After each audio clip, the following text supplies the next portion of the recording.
Kita mulai ya. Bismillahirrahmanirrahim. Assalamualaikum warahmatullahi wabarakatuh. Kami dari kelompok 7 Barel A akan mempresentasikan materi PAIK yang berjudul Safety Hazard Perancangan Bejana Bertekanan. Pertama-tama perkenalkan nama anggota kami, yaitu yang pertama saya Abdurrahman Wahid, NPM 15. Nama saya Iklimatul Faiko, NPM 17. Nama saya Evilusia, NPM 25.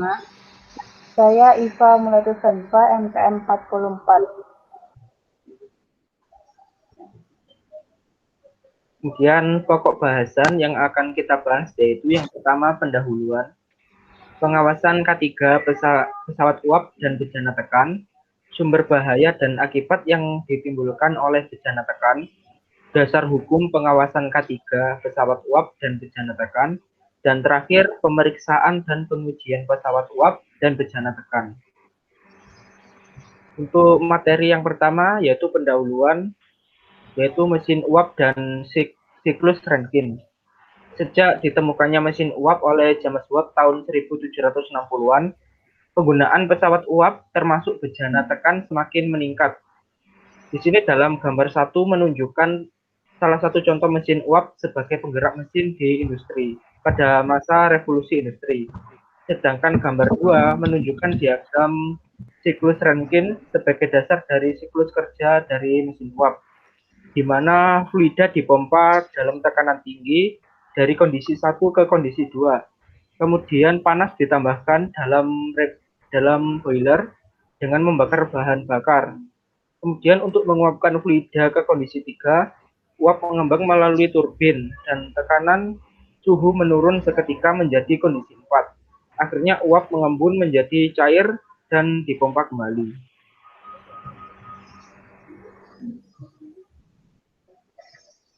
Pesawat uap dan bejana tekan merupakan sumber bahaya, termasuk operator pesawat uap yang mana potensi bahaya ditimbulkan akibat penggunaan atau pengoperasian pesawat uap dan bejana tekan, meliputi semburan api, air panas, gas, fluida, uap panas, debu, panas dan suhu tinggi, bahaya kejut listrik, dan peningkatan tekanan atau peledakan.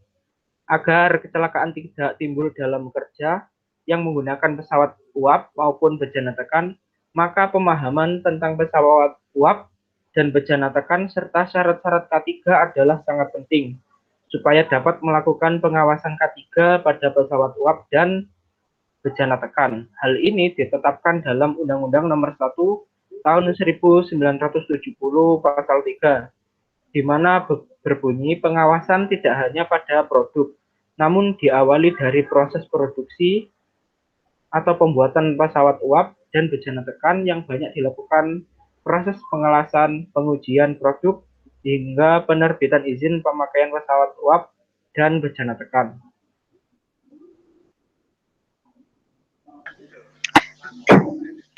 Selanjutnya ada pengawasan K3 pesawat uap dan bejana tekan. Next.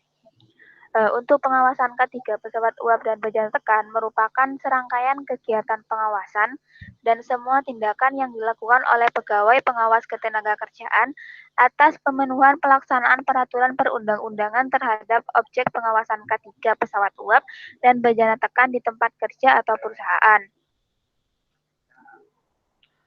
Nah, di sini ada alat ketel uap, di mana ketel uap sendiri merupakan pesawat yang digunakan untuk memanaskan air menjadi uap. Peralatan pesawat penguapan merupakan suatu alat yang dihubungkan pada pesawat uap. Suatu ketel harus memenuhi syarat-syarat sebagai berikut. Yang pertama, harus hemat dalam pemakaian bahan bakar. Hal ini dinyatakan dalam rendemen atau daya guna ketel. Yang kedua, berat ketel dan pemakaian ruangan pada suatu hasil uap tertentu harus kecil. Dan yang ketiga, paling sedikit harus memenuhi syarat-syarat dari Direktorat Bina Norma Keselamatan Kerja Departemen Tenaga Kerja. Nah, di layar ditampilkan jenis-jenis ketel, ada ketel stasioner atau ketel tetap, ada ketel pipa api, dan juga ada ketel mendatar. Next. Nah, selanjutnya ada sumber-sumber bahaya dan akibatnya. Yang pertama, jika termometer tidak berfungsi dengan baik, maka dapat menimbulkan ledakan. Yang kedua, ketika safety valve tidak berfungsi, dapat mengakibatkan tertahannya tekanan yang berlebihan. Yang ketiga, ketika gelas duga tidak berfungsi, menyebabkan jumlah air tidak terkontrol.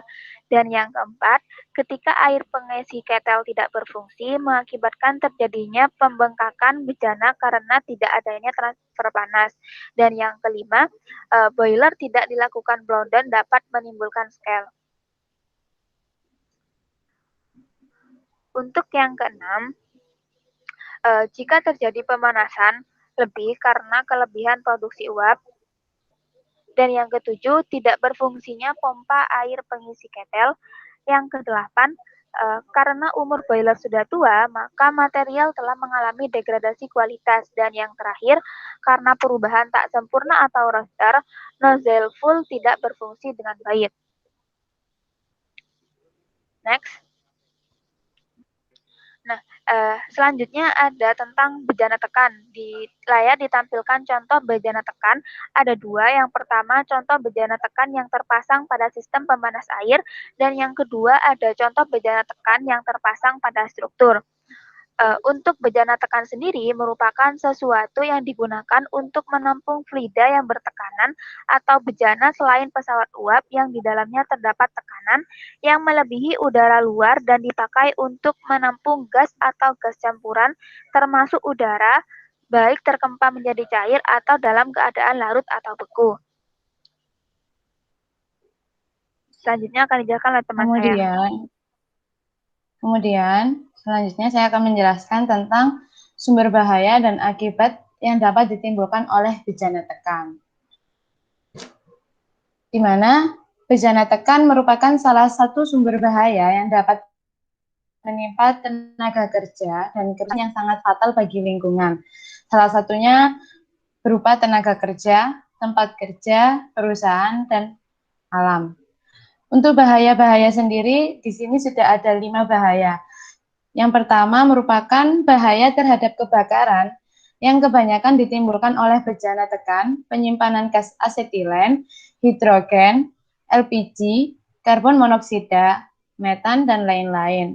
Kemudian, yang kedua, bahaya terhadap keracunan dan iritasi oleh gas-gas seperti klorin, sulfur dioksida, hidrogen sulfid, karbon monoksida, amoniak, dan lain-lain.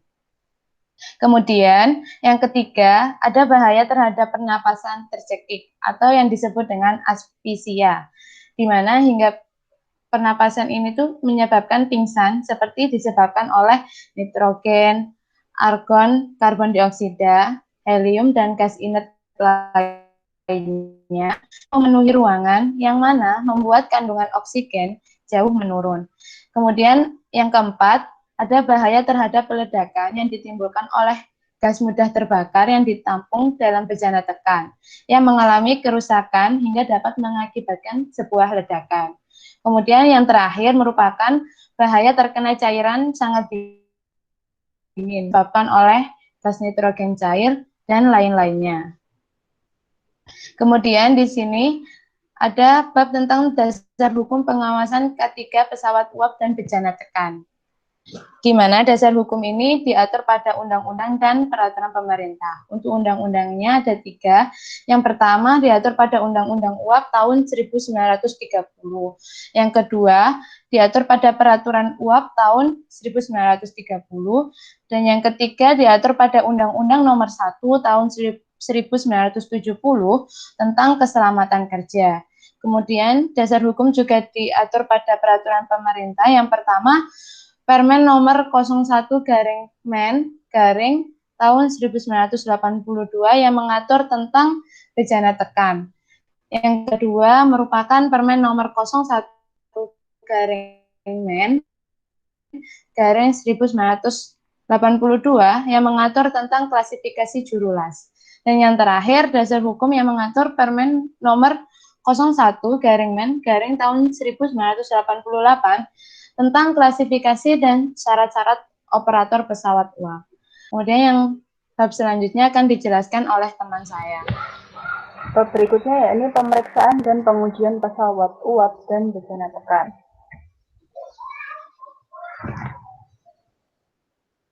Next.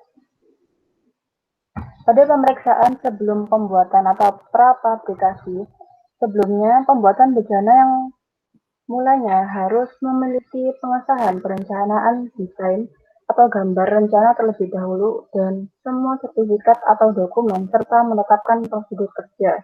Di samping itu, lembar pengesahan harus diteliti secara cermat dan dilaksanakan pada pembuatan bejana tekan baik persyaratan teknis maupun administratif termasuk pada pembuatan laporan pemeriksaan. Next. Berikutnya yakni sertifikat material, di mana semua bahan yang digunakan dalam konstruksi atau pembuatan bejana tekan harus mempunyai sertifikat yang disahkan oleh instansi atau badan yang berwenang dalam mengeluarkan sertifikat bahan tersebut. Next. Selanjutnya yakni ada prosedur dari pengujian pemadatan. Yang pertama, ada persiapan pengujian. Kedua, kalibrasi. Ketiga adalah medan uji. Keempat, cara pengisian dan pemadatan. Kelima, tekanan uji atau holding time. Dan yang keenam adalah cara pengosongan dan pembersihan. Next. Pada pemeriksaan dan pengujian bejana tekan untuk mendapatkan izin pemakaian, yang pertama di sini pemeriksaan dan pengujian pertama di tempat setelah selesai pemasangan instalasi. Pada prinsipnya, izin pemakaian bejana tekan hanya dikeluarkan 1 kali selama bejana tekan tersebut masih beroperasi dan dapat digunakan dalam proses produksi. Yang kedua, meneliti dokumen atau publikasi pembuatan. Dalam dokumen tersebut, yang diperiksa dan pengujian selama pembuatan sesuai yang diisyaratkan meliputi yang pertama ada sertifikat material yang digunakan, yang kedua perhitungan kekuatan konstruksi, ketiga gambar desain atau konstruksi, keempat laporan hasil pemeriksa dan tidak merusak atau NDT, dan beberapa laporan dan sertifikat lainnya. Yang ketiga yakni pengujian atau pemadatan pressure test, di mana pemeriksaan ini dilakukan melalui tahap persiapan, pelaksanaan basis, dan sesudah pengujian meliputi hal-hal sebagai berikut. Yang pertama, sertifikat kalibrasi dan identifikasi dari pedoman tekanan bila diisyaratkan. Selanjutnya, ada juga tekanan uji pada pedoman tekanan dan perekaman tekanan yang dilakukan pada saat pemeriksaan kebocoran, dan juga tekanan saat pemadatan dan sesudah pemadatan. Keempat, pengujian tangkap pengaman. Hal-hal yang perlu diperhatikan dalam hal ini yakni sertifikat kalibrasi dari tingkat pengaman. Yang kedua, tekanan pada saat pengaman membuka dan menutup harus sesuai dengan peraturan standar yang digunakan. Next.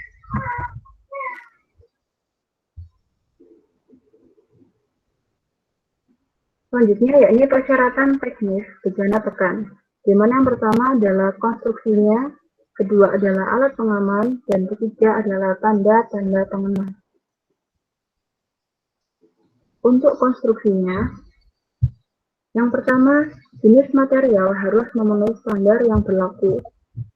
Yang kedua, tebal material tidak kurang dari hasil perhitungan dan kekuatan konstruksi berdasarkan formula yang diakui. Yang ketiga, kondisi material tidak terdapat cacat yang melebihi batas. Yang keempat, sambungan las masih memenuhi syarat. Dan yang kelima, untuk ketebalan plat drum dan heat dengan ketebalan tertentu telah dilakukan dengan heat treatment setelah seluruh pengelasan selesai. Dan berikutnya adalah pada hasil static test tidak ditemui kebocoran, rembesan, retakan, ataupun perubahan bentuk yang menetap. Next. Selanjutnya, membahas mengenai alat pengaman, di mana alat pengaman di sini harus lengkap dengan kondisi yang memenuhi standar dan berfungsi dengan baik. Alat pengaman pada bejana tekan harus memiliki kompresor yang memadat gas dalam bejana, Kemudian pesawat pendingin yang harus dilengkapi dengan alat-alat pengaman seperti yang pertama manometer yang memiliki angka skala tekanan paling kurang sama dengan percobaan dan dilengkapi dengan strip merah untuk bertekanan tinggi yang diizinkan.